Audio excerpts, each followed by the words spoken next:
Hormones of posterior lobe.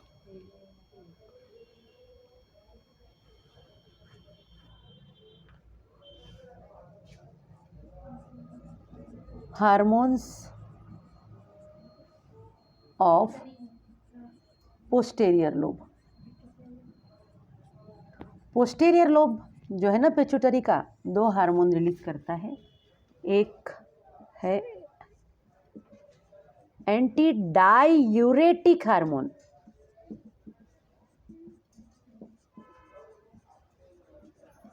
ADH. Anti-diuretic hormone is also called vasopressin. It is also called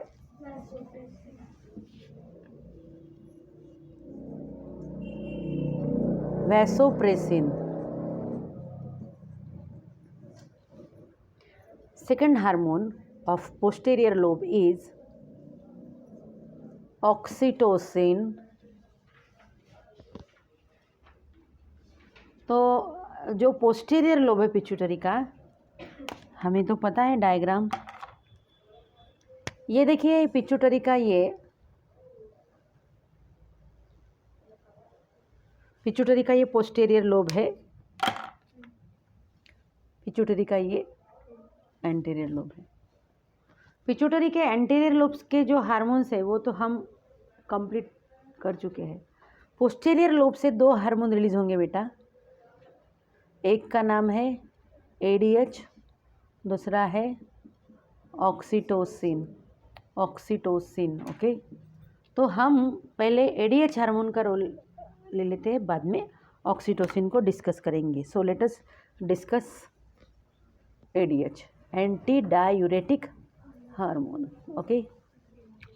ये जो ADH hormone है, ADH hormone anti diuretic hormone, इसका नाम देखिए क्या है, एंटी डायूरेटिक हार्मोन.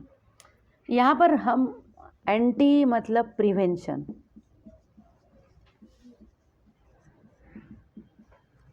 एंटी का मतलब होता है prevention, and diuresis means loss of water. Anti-diuretic hormone prevent loss of water from the body.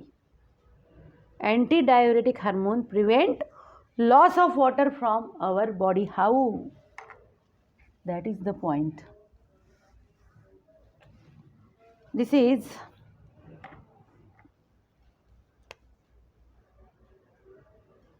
Bowman's capsule. Bowman's capsule.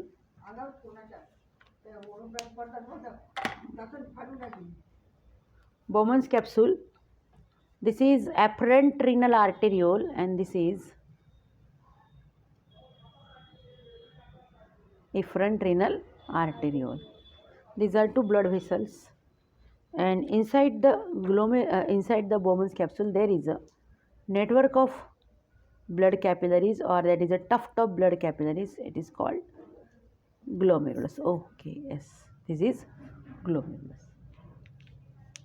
This is Bowman's capsule, this is glomerulus, and this is Malpighian body. Malpighian body. And this is renal tubule. Renal tubule. This part of renal tubule, this convoluted part of renal tubule is PCT, that is proximal convoluted tubule, and this is Henle's loop or loop of Henle.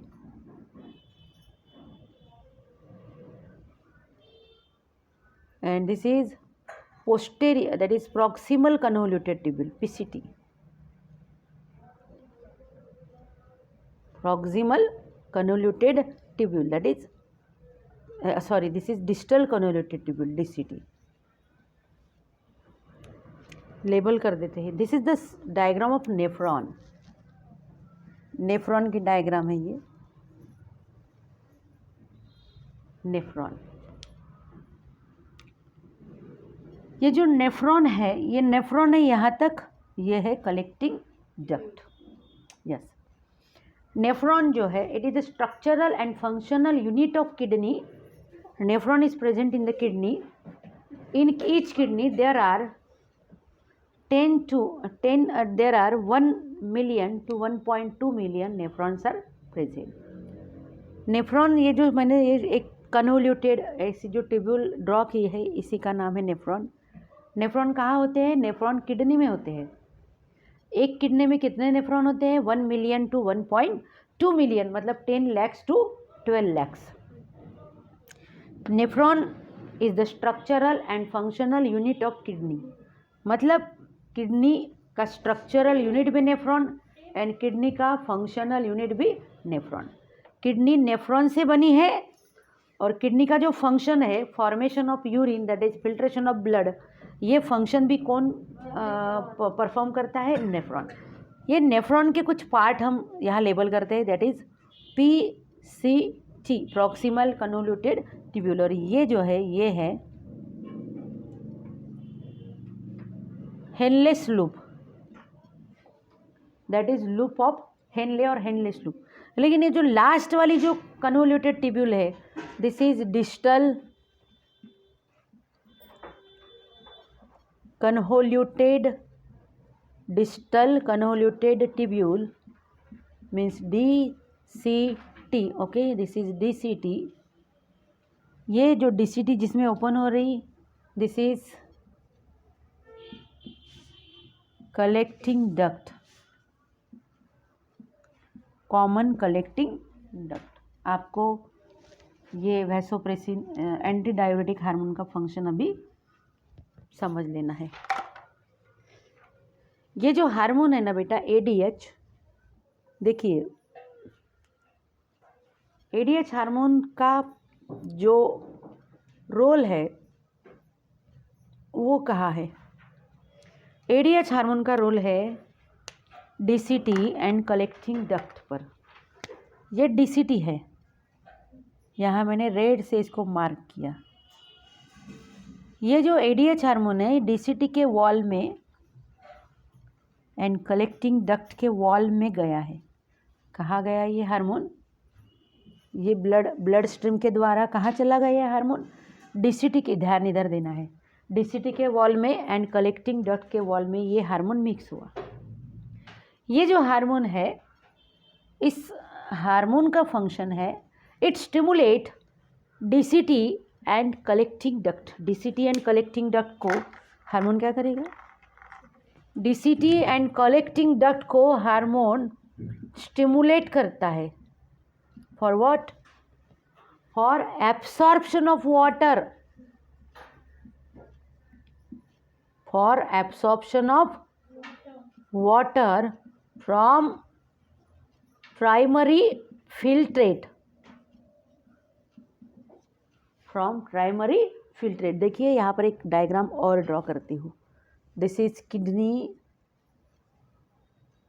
And these are pyramids. Kidney के अंदर ये pyramids है.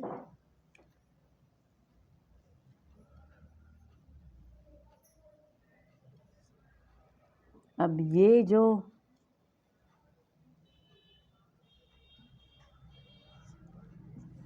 ये ureter है.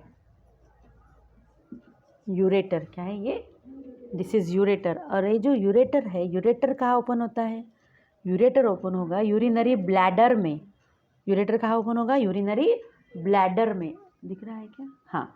और urinary bladder जो है, ureter ऐसे ओपन होते हैं यूरिनरी, और यूरिनरी ब्लैडर जो है, urinary bladder open outside the body. Urinary bladder किस में ओपन हो गए? यूरिनरी ब्लैडर ओपन होते हैं यूरेथ्रा में. यहाँ से और एक यूरेटर रहेगा, 2 यूरेटर्स रहते ना.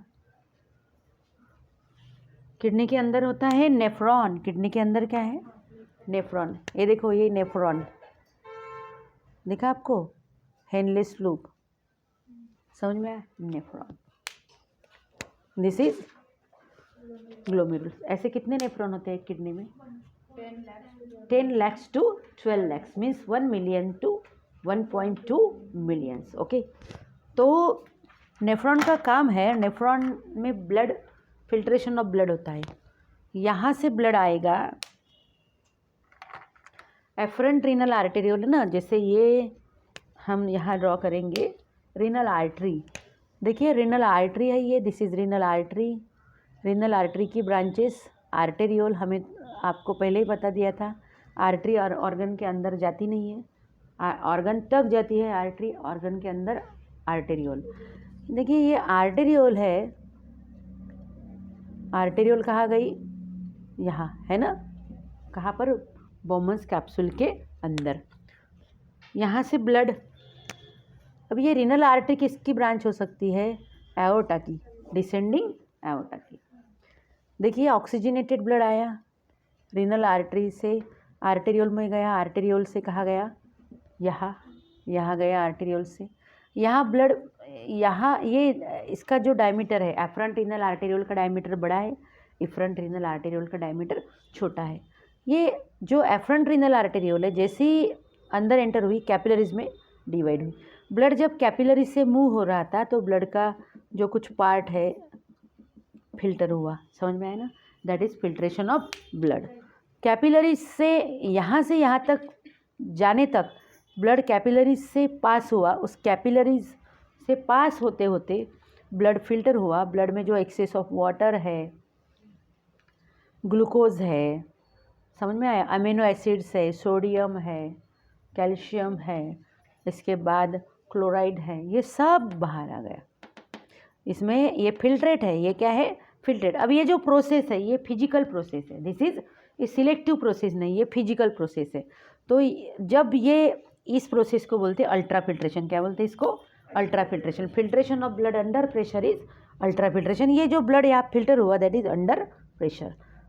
यहाँ डायमीटर बड़ा है, यहाँ डायमीटर छोटा है, तो अंडर प्रेशर ब्लड फिल्टर हुआ, तो इसलिए इसे बोलते हैं अल्ट्रा फिल्ट्रेशन। तो ये इतनी फास्ट थी ये प्रोसेस, नॉन सिलेक्टिव थी।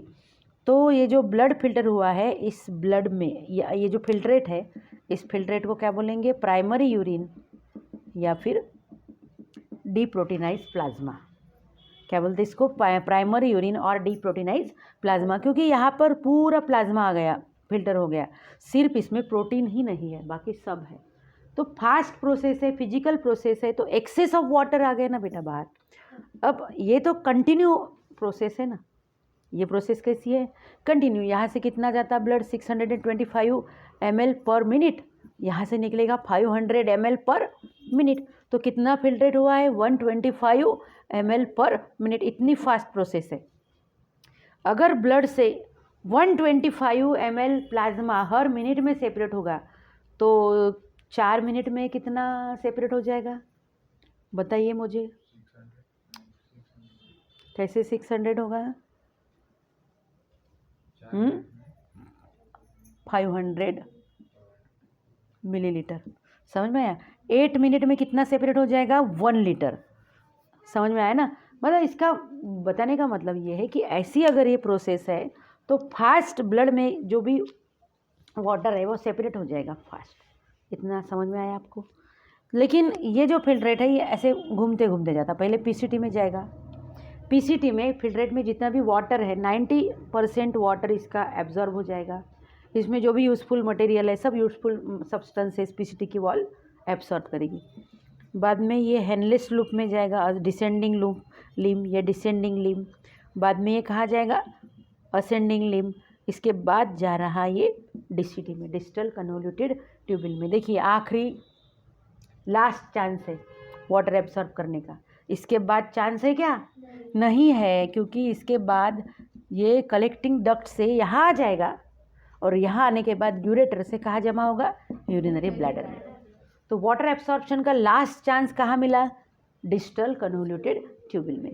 डिस्टल कन्वोल्यूटेड ट्यूबिल की जो वॉल है, this ADH hormone mix in the wall of distal convoluted tubule and in the wall of collecting duct and increases the permeability of DCT and collecting duct and stimulate the wall of DCT and collecting duct to reabsorb more and more water from the filtrate. In this way, this hormone, that is antidiuretic hormone, is responsible for conservation of water in our body. This hormone prevent excess loss of water through urine. Any difficulty? समझ में आया? इसलिए इस hormone को नाम क्या दिया है?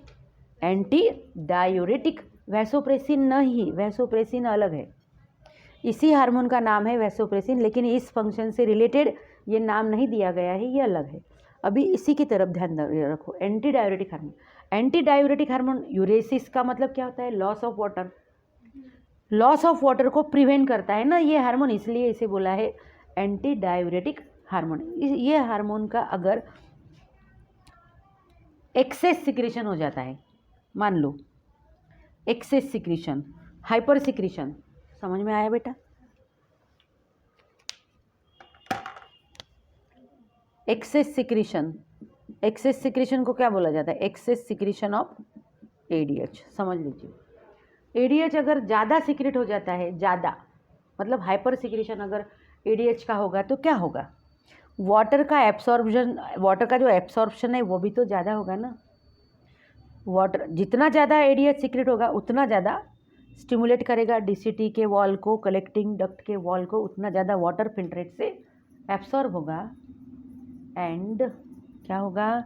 ऐसे कंडीशन में ब्लड डाइल्यूट होगा। ब्लड क्या होगा? ब्लड डाइल्यूट होगा एंड यूरिन कॉन्सेंट्रेटेड होगी।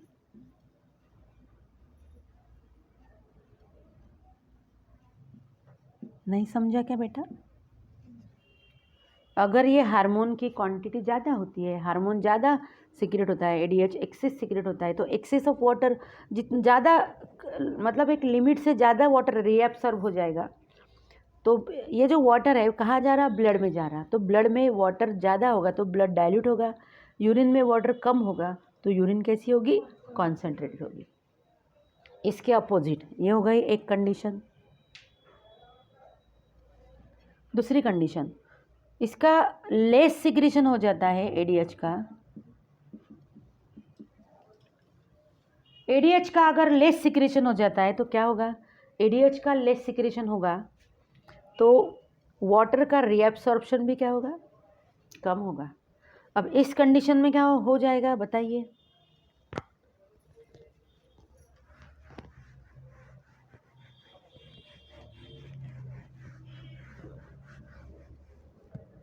Less secretion of ADH, less का मतलब क्या हो जाता है? Hypo secretion of ADH leads to a condition called diabetes insipidus.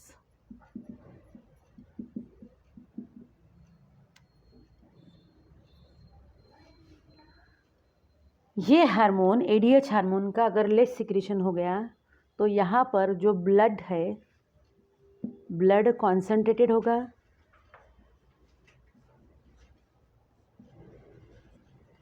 And urine dilute होगी। हार्मोन कम सिक्रेट हो गया, एडीएच का हाइपो सिक्रेशन होता है, लेस सिक्रेशन होता है, तो एडीएच स्टिमुलेट नहीं करेगा वॉल को वाटर एब्सॉर्प्शन के लिए। तो वाटर एब्जॉर्ब अगर नहीं होता है तो एक्सेस ऑफ वाटर कहाँ चला जाएगा? यूरिन में एक्सक्रीट हो जाएगा।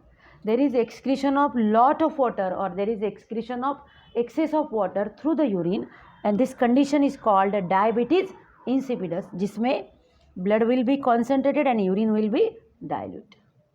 इसमें होगा पॉलीयूरिया। पॉलीयूरिया मतलब loss of excess of water through urine, loss of excess of water through urine. जैसे नॉर्मल कंडीशन में 1 to 1.5 लीटर यूरिन होती है, तो इसको होगी, इसमें यूरिन की जो क्वांटिटी है, जैसे 24 घंटे में 1 to 1.5 लीटर इतनी क्वांटिटी होती है नॉर्मल कंडीशन में यूरिन की। तो जिसको डायबिटीज इंसिपिडस हुआ है, जिसमें एडीएच हार्मोन का लेस सिक्रीशन है, उसमें यूरिन की क्वांटिटी 15 लीटर तक हो सकती है इन 24 आवर्स। 15 to 20 लीटर्स इतने यूरिन एक्सक्रीट होगी, तो इसको पॉलीयूरिया बोलेंगे हम। लॉस फ्रिक्वेंट यूरिनेशन, इसमें क्या होगा फ्रिक्वेंट, क्योंकि उसका जो यूरिनरी ब्लैडर है जल्दी जल्दी भरेगा, वाटर एब्जॉर्ब ही नहीं हो रहा ना, वाटर एक्सक्रीट हो रहा है। यूरिनरी ब्लैडर फ्रिक्वेंट अगर जल्दी जल्दी भरता है तो there will be frequent urination and person feels thirsty. प्यास लगेगी, क्यों लगेगी प्यास उसको बार बार? थर्स्टी फील क्यों होगा? क्योंकि ब्लड में वाटर की क्वांटिटी कम हो रही। कहाँ जा रही वाटर की? वाटर कहाँ जा रहा ब्लड में का? यूरिन के द्वारा एक्सक्रीट हो रहा। इस डिसीज़ को क्या बोला जाता है? Diabetes insipidus. और उसके क्या सिम्टम्स है? तो फ्रीक्वेंट यूरिनेशन, एंड दूसरा सिम्टम क्या है इसका? Person feels thirsty.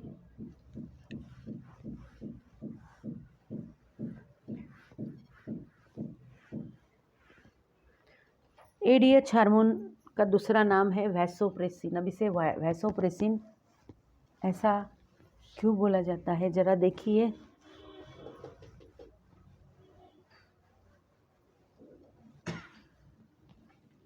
Blood vessel को प्रेस करता है एडीएच हार्मोन, ये एडीएच हार्मोन है।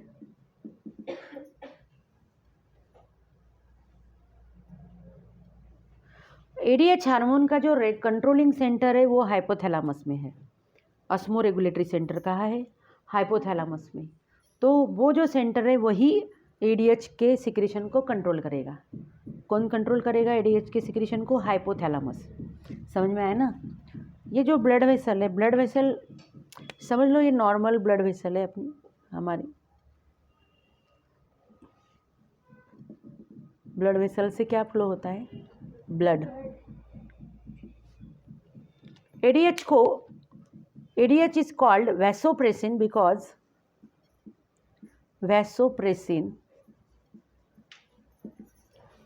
ADH को वैसोप्रेसिन बोला जाता है क्योंकि ADH हार्मोन क्या कर सकता है? ADH हार्मोन ब्लड वेसल को कॉन्ट्रैक्ट कर सकता है। क्या कर सकता है? ब्लड वेसल को कॉन्ट्रैक्ट। देखिए ये ब्लड वेसल है, इसको कॉन्ट्रैक्ट कर दिया ADH ने। समझ में आया आपको? तो ब्लड वेसल को अगर कॉन्ट्रैक्ट किया तो क्या होगा बेटा? ब्लड प्रेशर इंक्रीज होगा।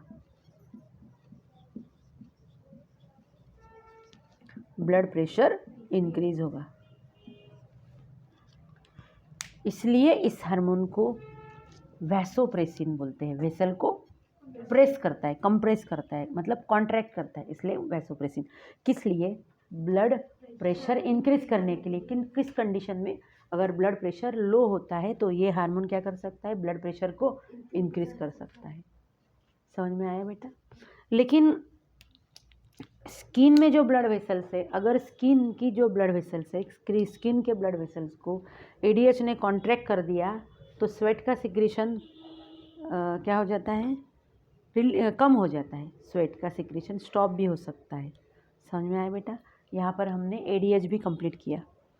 इसके बाद जो हार्मोन है that is yes oxytocin.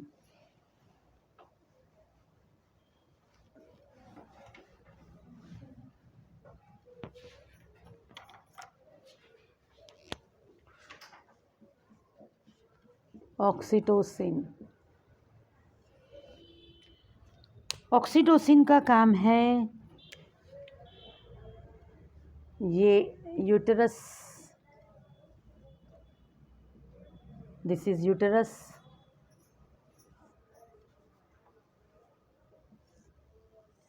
Fallopian tubes,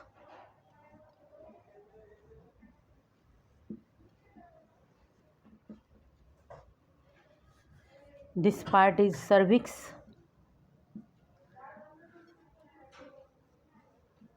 body, cervix, and this is vagina. Vagina को बर्थ कैनॉल भी बोला जाता है। समझ में आया आपको? ये जब जो प्लासेंटा होता है, प्लासेंटा प्रोजेस्टेरॉन हार्मोन रिलीज करता है। प्रोजेस्टेरॉन हार्मोन तो कार्पस ल्यूटेयम भी सिक्रेट करता है ना, वही प्रोजेस्टेरॉन जब प्लासेंटा बन जाएगा 2-3 महीने, प्रेगनेंसी के पहले 3 महीने तक कार्पस ल्यूटेयम ओरी में रहेगा, कार्पस ल्यूटेयम प्रोजेस्टेरॉन रिलीज करेगा, प्रोजेस्टेरॉन प्रेगनेंसी मेंटेन करेगा। लेकिन जब प्लासेंटा बन जाता है तो प्रोजेस्टेरॉन हार्मोन कौन सीक्रेट करता है? Yes, placenta. लेकिन जब जस्टेशन पीरियड कंप्लीट हो जाता है, जस्टेशन पीरियड मतलब प्रेगनेंसी पीरियड जब कंप्लीट हो जाता है तो प्रोजेस्टेरॉन का जो सिक्रीशन है, प्रोजेस्टेरॉन का सिक्रीशन डिक्लाइन होता है, धीरे धीरे कम हो जाता है। जैसे ही प्रोजेस्टेरॉन का सिक्रीशन डिक्लाइन हो गया, कम हो गया, पिट्यूटरी का जो एंटीरियर लोब है बेटा,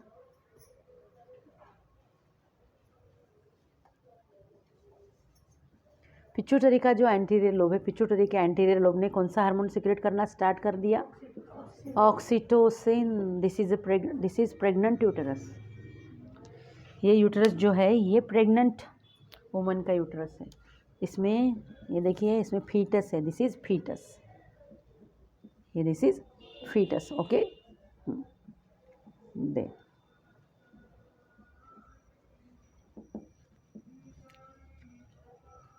है ना आपको समझ में? तो ये ऑक्सीटोसिन हार्मोन कब सीक्रेट होगा? When progesterone hormone decline, when gestation period is completed. Then oxytocin hormone secreted by anterior pituitary, and oxytocin hormone stimulates smooth muscles of uterus. Oxytocin hormone stimulates smooth muscles of uterus. Oxytocin hormone क्या करेगा? Oxytocin hormone uterus के smooth muscles को stimulate करेगा। जैसे ही oxytocin hormone uterus के smooth muscles को contract करता है तो स्मूथ मसल्स को स्टिमुलेट करता है, स्मूथ मसल्स कॉन्ट्रैक्ट होने लगती है। स्मूथ मसल्स में क्या स्टार्ट हो जाता है? कॉन्ट्रैक्शन। ये जो कॉन्ट्रैक्शन है फ्रॉम टॉप टू बॉटम, इस तरह से वो कॉन्ट्रैक्शन होगा यूटरस का, top to bottom. And then the baby will move down and deliver through the birth canal, that is vagina. Okay, cervix को डायलेट करता है ये कौन सा हार्मोन? Oxytocin hormone. इसलिए ऑक्सीटोसिन को बर्थ हार्मोन बोला जाता है। क्या बोला जाता है? ऑक्सीटोसिन को बर्थ हार्मोन। समझ में आया ना बेटा? ऑक्सीटोसिन को मिल्क इजेक्टिंग हार्मोन भी बोला जाता है। Oxytocin is also called milk ejecting hormone. Milk ejecting hormone. Oxytocin को बर्थ हार्मोन क्यों बोला जाता है? बर्थ के लिए रिस्पॉन्सिबल है। दिस हार्मोन पार्चुरेशन के वक्त रिलीज होगा। पार्चुरेशन मतलब delivery, oxytocin hormone is also called milk ejecting hormone because oxytocin hormone stimulates mammary glands. Oxytocin hormone stimulates mammary glands for ejection of milk during feeding, है ना, of baby. जब baby feed करता है तब ये जो oxytocin hormone है, oxytocin hormone mother के मेमोरी ग्लैंड्स को स्टिमुलेट करता है। किस लिए? For the forceful ejection of milk into the mouth of baby during feeding of baby, and hence this hormone is called milk ejecting hormone. This hormone is also called birth hormone because it stimulates smooth muscles of uterus. It dilates cervix during parturition, and then that uterus contract from top to bottom, and the baby moves down and deliver through the birth canal. This hormone is also called milk ejecting hormone because this hormone stimulates mammary glands of mother for ejection of milk from the mammary glands during breastfeeding. Okay.